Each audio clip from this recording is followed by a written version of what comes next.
예, 시작됐습니다. 예, 그러면은, 이승근 선생님 사회 진행하시죠. 예. 예, 알겠습니다. 예, 사모님, 예, 그럼 시작하겠습니다. 네, 예, 사모님 여러분, 예, 반갑습니다. 예, 네. 예, 반갑습니다. 반갑습니다. 시작하도록 하겠습니다. 예, 저희 두 가지 발제문이 나왔는데요.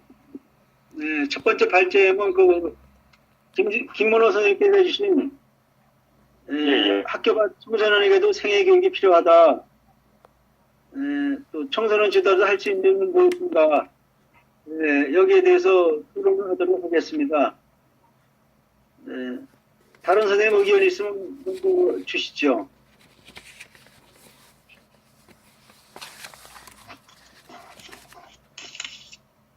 제가 잠깐, 말씀을 드리면, 예. 제가 학교 예. 밖은 사실 잘 모르거든요. 예, 아마 이승근 선배님하고 박미주 쌤이 아마 학교 밖 청소년에 대해서 실제로 종사하고 계시고 하니까, 그 학교 밖의 청소년에 대한 우리 복지 차원의 교육이 어떻게 이루어지는지 그런 부분에 대해서, 두 분 쌤의 의견을 좀 한번 보고 싶습니다. 아마 자료를 찾아가지고 교육복지 지역 네트워크 개념도 해가지고 어느 책에 있는 걸 내가 캡처했는 것 같은데 아마 이런 부분에 대해서 아마 잘 아실 것 같아가지고 아마 거기에 대한 의견을 좀 듣고 싶습니다. 그럼 박미주 선생님께서 먼저 하시죠.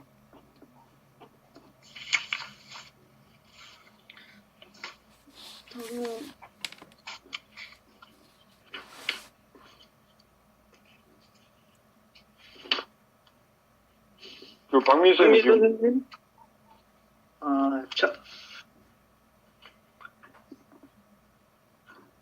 박민수 선생님 잘 들리세요? 지금 이거- 계속 끊겨요. 네. 박민수 박민수 선생님, 선생님? 네. 지금 박민수 선생님 근무하시는 데가 지역 아동센터죠? 네, 저희 지역 아동센터고요. 예. 저희는 학교 밖 청소년들이 이용한다기보다는 방과 후에 아이들이 학교를 끝나고 오는 곳이에요. 그래서 그렇다, 학교 그죠? 청소년과는 조금 거리가 멀고요. 예. 네, 근데 저희 지역 아동센터 같은 경우는 범위가 만 18세 미만이거든요. 예. 상에 속해 있기 때문에 만 18세 미만이기 때문에 저희 센터 같은 경우는 중학생까지밖에 없어요. 근데 이제 여기 센터 종류가 워낙 센터 그 지역별로 많으니까 중고등학생들이 많은 센터인 경우 많이 있는 센터인 경우에는 이제 고등학생들 중에서 이제 학교를 자퇴하거나 그다음에 학교를 자퇴하거나 뭐 이제 고등학교를 다니다 그만두는 아이들이 이용한다고는 들었어요. 하지만 그 아이들을 위해서 따로 어떻게 프로그램을 한다기보다는 그냥 기존에 있던 사업들에 그 학교를 자퇴하거나 하는 아이들이 그냥 이용할 뿐이고요. 지역 아동센터에서는 이제 따로 학교 밖 청소년들을 위한 프로그램들은 따로 없죠. 어떻게 학교 밖 청소년 프로그램 같은 경우는 상담복지지원센터에서 많이 활동을 하는 것 같은데 아이들한테는 홍보가 아직은 잘 안 되고 있는 걸로 알고 있어요. 저는. 지금 이승근 선생님이 사진에 의견 내신 데 보면은 네. 그게 상담복지센터라는 얘기가 네. 있거든요. 네. 아마 저 같은 경우에는 이 학교 밖 청소년들이 경주 같은 경우에는 교육청에서 하는 학교로 되돌아오기 복교하기 위한 네. 교육을 위 클래스 위 센터에서 하고 있는 거 정도밖에 모르거든요. 네. 그러니까 만약에 그게 다시 복교를 하는 경우에 교육을 받고 다시 재입학을 하는 거죠. 그러니까 자퇴했다가 그거 외에는 우리가 경주 지역 같은 경우에도 복지센터가 어디 있는지 잘 몰라요 지금. 이 청소년 수련관은 있는데 네. 청소년 수련관 수련관 안에 복지센터가 있는지 이거 사실 학교 밖 청소년들이 과연 어디 가서 이런 그 생애 교육을 받을 수 있는 시설이 있는지조차도 지금 잘 모르겠거든요. 네. 제가 알기로는 예. 예, 그 수련관은 청소년 활동 진흥원 라인이고 여성가족부에서 두 개의 큰 흐름이 있다면 하나는 청소년 활동 진흥원 라인으로서 활동 중심이 수련관, 수련원, 수련원. 문화의 집, 문화의 집. 쉼터 이런 게 되겠고요. 그다음에 한 라인에는 청소년 복지 상담, 복지 상담 개발은 이쪽 라인이 될 것 같아요. 그래서 두 개의 라인이 이렇게 건축으로 흐른다면 수련관하고는 다른 개념인 것 같아요. 기관 자체가 다르다고. 근데 그래 이게 지금 그 복지센터 하는 게 그게 본점이 서울에서 지금 부산으로 내려가는 그거 맞지? 예, 네, 부산으로 내려가는 거 내려갔습니다. 맞죠, 예, 예, 예. 근데 그것이 각 지역에 어떤 기관 이름으로 존재하죠?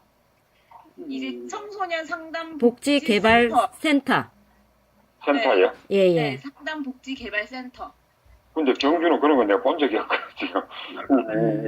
네, 아마 있을 거예요. 그게 어딘가네요? 웬만한 시 같은 경우까지는 있고요. 광역시에는 다 있고 저희 부산 같은 경우에는 하나 더 상담 복지 개발 그 센터 하나 있거든요. 그러니까 부산에 하나가 있어요. 그런데 정말 열악하더라고요. 아, 그럼 거기에서 학교 밖 청소년들을 상담 위주로 진행을 하는가요? 상담도 있고요. 그다음에 집단 프로그램, 네, 집단 프로그램도 하고 있고, 그다음에 이제 해밀이랑 두드림이라고 두드림 맞죠? 두드림 사업. 예.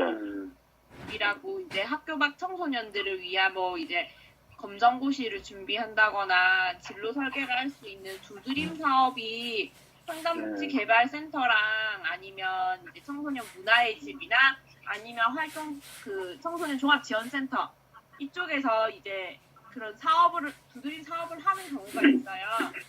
그게 이제 하면 학교 밖 청소년들이 이제 뭐 학교를 안 가는 대신에 그 센터를 와서 뭐 검정고시를 준비한다거나 뭐 자격증을 준비한다거나 하고 있는 걸로 저는 알고 있어요. 두드림 사업. 그게 얘네 청소년 상담복지센터 산하에 있는 프로그램이다, 그죠? 그렇게 되죠. 그렇죠. 여가부 안에 예, 여가부 라인에 진행하는 사업인데 그 청소년 종합지원센터에서 하기도 하고 상담복지개발센터에서도 하기도 하고. 상담복지개발센터에. 그리고 또 저희 부산 옆에 양산이라고 있어요. 예. 양산 양산도 청소년 상담복지개발센터에서 하고 있고요.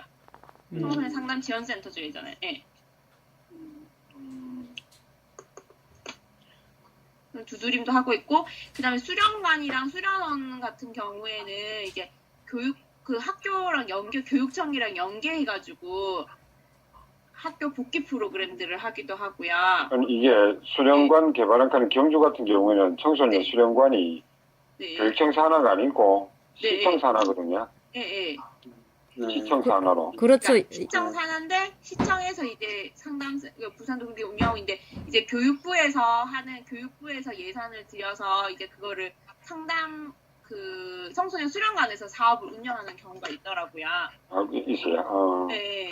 뭐 이제 아니면 그 폭력 청소년들, 폭력했던 청소년들 이제 그 학교 가기 전에 이제 상담 수련관 가가지고 집단 프로그램 몇 번 참여하고 그럴 때 학교로 가고 하는 그거는 만약에 경주가 우리 경상북도 같은 경우에는 그 위센터가 중심이 되고 교육청 산하에 위센터가 중심이 되고 그거 심성 수련 맞아요. 위탁 교육으로 수련관이나 뭐 그 불교 템플스테이나 뭐 이런 쪽으로 이제 보내는 것 같은 위탁하는 것 같은데 보통 그렇게 많이 해요. 예, 위센터가 중심이 되거든 지금요.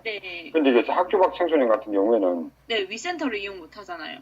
위센터를 이용 못하고 이제 복귀하는 학생들은 이용할 수가 있는데 뭐 학교로 돌아오려는 학생들은 그러다 보니까 이게 과연 경주 같은 경우에는 이게 사실 어디에 사는지를 전혀 뭐 제가 우리 지금 이제 뭐 아까 얘기하신 그 상담 복지센터나 개발센터도 경주는 제가 본 적이 없는 것 같거든요. 교직에 있으면서. 그러면 그 김문호 선생님이 그 복귀를 한 아이가 어디에서 왔는지는 조사가 안 되나요? 그 복교했는 애들요? 예, 복귀했는 아이들이. 예, 그게 걔네들이 예. 위 센터를 통해서 옵니다. 교육을. 아. 그게 이제 자퇴했는 애들을 네, 교육청에서 공문이 내려와요. 학년 말대가 학기 초되기 전에 네, 그 복귀할 학생이 있느냐라고 이제 그때 자퇴한 애들한테 연락을 해가지고 복귀할 의사가 있으면은 위 센터에 보냅니다. 아, 보내가 그래서 교육을 받고 또 화랑교육원에 또 일본 교육 받을 수도 있고 그러니까 이제 그 이수한 학생에 대해서 재입학이죠. 그러니까 이미 퇴학을 했으니까 네, 재입학 조치를 내가 복교를 하거든요. 네, 그리고 우리가 뭐 이 상담 개발센터나 조금 전에 말씀하신 그런 부분에 대해서는 뭐 우리 뭐 전혀 알선한 적도 없고 지금 상황이 그런 경험이 없어가지고 이게 우회되어 가는 싶은 생각이 드는데 그리고 이제 이게 또 그 이런 그 학교 밖 청소년 관련 자료를 뭐 내가 여러 개 읽어보지는 못했는데 자료를 찾아보니까 그 우리 복지 프로 그 강의 내용에도 일부 언급된 것 같은데 평생 교육이 강화되는 이유가 우리가 교육 복지인가요? 우리 빈곤 문제가 나오는 게 교육 복지잖아요, 그죠? 네, 맞습니다. 네, 맞아요. 빈곤 관련해 가지고 우리가 이 평생 교육을 많이 강조하는 것 같더라고 지금 시스템 자체가요. 그럼 이거 역시 학교 밖 청소년 문제도 역시 마찬가지로 평생 교육하고 연계가 돼야 되는 거 아닌가? 그러면은 평생 교육 시스템이 이게 대학 평생 교육기관이나 아니면은 뭐 교육청 산하의 뭐 경상북도 같으면 경산 그 교육정보센터에 있는 평생교육원이나 뭐 이런 쪽인데 이런 쪽에 평생교육원이 있는데 그럼 평생교육원 시스템이 이 학교 밖 청소년들이 이용할 수 있도록 어떻게 갖추어지는 것들이 좀 체계적으로 돼 있나요? 대도시 같은 경우 부산이나 서울 같은 경우는요. 저희도 뭐 체계적으로 되어 있지는 않죠. 제가 생각할 때 평생교육의 개념은 네. 학교 안과 학교 밖을 구분해서 학교 바깥의 평생 개념 이런 게 아니라 학교 교육을 포함한 교육 전체를 평생교육의 개념으로 알고 있거든요. 그래서 그러니까 평생교육이면 학교 안에 교육을 빼고 나머지를 이야기하는 것이 아니라 학교 그 교육 자체를 다 포함해서 바깥에 하고 연계해서 그러니까 예를 들어서 교육개발원에서 어떤 연구를 시작을 할 때 학교 안에만 계속 연구를 했단 말이에요. 근데 학교 밖의 아이들이 어떻게 되고 있는지 관심을 가지고 그 아이들이 바로 자랄 수 있도록 이제 조사도 하고 관심을 가지고 하는 그 자체가 평생교육 개념이 아닐까 그런 생각이 듭니다. 지금 최원 선생님 말씀도 맞으시는데, 예. 우리가 지금 현재 논의의 초점이 학교 밖 청소년이 대상이거든요. 예. 학교 밖 청소년이 대상이니까, 이 학교 밖 청소년이 이용할 수 있는 평생교육기관. 기관은, 이제 온라인으로 학점은행제라든지, 학점은행제를 통하여 그 평생교육원이 있어요. 평생교육진흥원. 그 다음에 평생교육진흥센터. 그게 학점은행제하고, 그 다음에 예. 독학사 실험하고 주관하는 기관인데, 예. 이제, 그런 것보다도 만약에 우리가 성인이 학교 밖, 우리가 보통 20살 넘어가지고 대학생 이상 된 아들이 학교 밖 청소년 이렇게 얘기는 안 하잖아요. 그죠? 네. 그렇죠.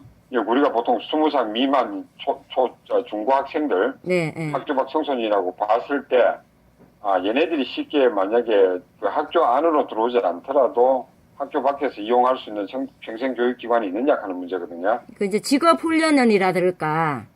그러니까 직업훈련은 있죠. 예. 직업훈련이라 그럴까. 아니면 대안학교인데 학교의 그 교육부의 인가가 안 난대. 그러니까 대안학교인데 교육부의 인가가 안 나서 새로 금정고시를 패스해야만 학점 인정받는 학교가 있어요. 그게 대안학교잖아요. 네. 그런 대안학교 그런 게 평생교육 개념이죠. 그 기관 속에 들어가는 거죠. 그 다음에 이제, 직업을 선택을 해서 회사에 들어갔는데, 청소년이에요. 들어갔는데 일과 학업을 병행할 수 있도록 그 안에서 뭐를 이수를 하게 되면, 이제 학교로 인정이 되는 거, 학력으로 인정이 되는 시스템, 그것도 평생교육기관이 되겠고요. 이해되시나요? 이제 이게 지금 자꾸 시간이 많이 가서 지금 자, 한 가지만. 제가 처음에 발제했는 발제문 보셨죠, 그죠? 네, 네. 거기 보시면은 넷째 학교 밖 청소년의 생애 진로 개발을 할 수 있도록 생애 진로 개발 체계를 구축하기 위한 과제로 첫 번째 대안학교, 네, 두 번째 평생교육 체제, 세 번째 성장 기회 개방 및 확대를 위한 적극적 우대 조치. 사실 이거는 조금 지원적인 측면인데, 그 다음에 자율 및 체험활동 활성화. 이 자율 및 체험활동 활성화하는 거는 수련관이나 뭐 그런 데서 가능하잖아요. 그죠? 본인이 의사만 있다라면은 네, 네, 그 교육훈련 사업 및 프로그램의 유연한 접근 제한. 이제 우리가 여기서 제가 논의를 해보고 싶은 거는 사실 이게 대안학교가 학교 밖 청소년들이 쉽게 이용할 수 있는 시스템으로 대도시에 되어 있는지, 그다음 두 번째가 학교 밖 청소년을 위한 그 평생 교육 체제 구축하는 거거든요. 우리가 만약에 경주 같으면은 대안학교가 아니고 검정고시를 따기 위한 야간 학교는 있습니다. 네, 네. 무인가. 한 역사가 한 3, 40년 돼요. 네, 이 현장 쌤들이 퇴근해가지고 저녁에 가서 수업하는 쌤들 계시거든요. 네, 그러니까 이제 검정고시 시험 쳐가지고 학력을 인정받는 거는 있는데, 실제로 이러고 이 학교 밖, 다시 말해서 경주 지역에 이제 완전히 학교에서 적응을 못 해가지고 정규 학교 형태의 대안학교가 있습니다. 화랑고등학교라고. 네, 화랑고등학교라고 있는데, 이제 그거는 애들이 완전히 우리 그 일반 고등학교하고는 시스템 체계가 완전히 다르고 체험 중심이고 학생 중심으로 돌아가지고 그러니까. 네, 그러니까 졸업장은 거기 안 나오고, 내가 알기로는 다른 데로 본래 있는 학교로 졸업장이 나오는 걸로 알고 있는데, 네, 예. 자, 이런 것도 또 이걸 이용한다는 얘기, 그런 정규 학교를 이용한다는 얘기는 학교 밖 청소년이 아니라고 봐야 되거든요. 학교 안 청소년이잖아요, 그죠? 이런 정규 학교인 대안학교를 이용한 학생은 학교 밖이 아니고 안으로 봐야 되는데, 실제로 이거보다도 학교 밖에 있는 학생들이 과연 이용할 수 있는 이 대안학교가 있느냐 하는 문제죠. 있습니다. 예, 제가 서울이나 부산 같은 경우는 있습니까? 네, 서울에 많이 있죠. 그거는 개인이, 예. 부산도 있긴 있는데 네. 교육 학비라던가 예. 그다음에 학비 같은 부분이 일단은 많이 비싸죠. 그다음에 많이 비싸고요. 예, 예. 그리고 또 일단은 학교를 학교를 정말 다니기 싫어서 자퇴를 했는데, 또 다른 학교 대안학교라지만 그 학교에 들어가기를 청소년 자체들이 싫어해요. 그냥 예를 들면 이제 정말 학교를 이제 자퇴를 했어요. 근데 이제 그런 학생들은 내가 봤을 때는 이제 우리가 교육복지 차원이 아닌 학생들이 아니겠습니까? 그죠? 그렇죠. 그런 비싼 돈데 학교 간다는 얘기는 경제력도 되고 뭘 된다는 얘기인데, 그러니까. 그렇잖아요. 그죠? 그렇지 않는 경우에는 사실 이게 지금 현재 시스템이 있나요? 없죠. 없다고 봐야 되나요? 네, 일단 뭐 예를 들어서 상담복지개발센터에서도 이런 학생들을 위한 프로그램이 있지만 정말 학교 밖 청소년들 그 자체를 안 가거든 아예. 가출 청소년들도 처음에 쉼터 가다가 나중에 쉼터 안 가잖아요. 그런 거 아닐까요? 그래서 서울의 경우를 예를 드리겠습니다. 그 서울 청소년 몇 군데에서 그 대안학교를 하고 있습니다. 그 송파 청소년 수련관, 서대문 청소년 수련관, 그리고 강북 청소년 수련관에서 이제 대안학교를 운영을 하고 있는데요. 그 아마 교육청에만 지원을 받는 것 같습니다. 받는 거 없고. 근데 일반 수련관에서 사실 대안학교를 하기를 굉장히 꺼려요. 왜냐면 그 사실 학생들이 노랑머리 들고 오고 빨갛하니까 기존에한테 굉장히 악영향을 주니까 잘 안 하려고 하는 편입니다. 사실 지금 경향이 그런 경향입니다. 예. 근데 수련관에도 열심히 하는데 열심히 하고 있어요. 또 대안학교를. 예. 그게 교육부에서 국가에서 예산 지원을 받아간다, 그죠? 아마 교육부 쪽에서 아마 지원을 받는 걸로 알고 있습니다. 제가 알기로는. 예. 예, 그리고 그 서울에는 잠깐 또 말씀드리면 그 서울에 25개구가 있는데 구마다 하나 청소년 수련관 내지는 문화의 집이 이제 거의 다 갖춰졌고요.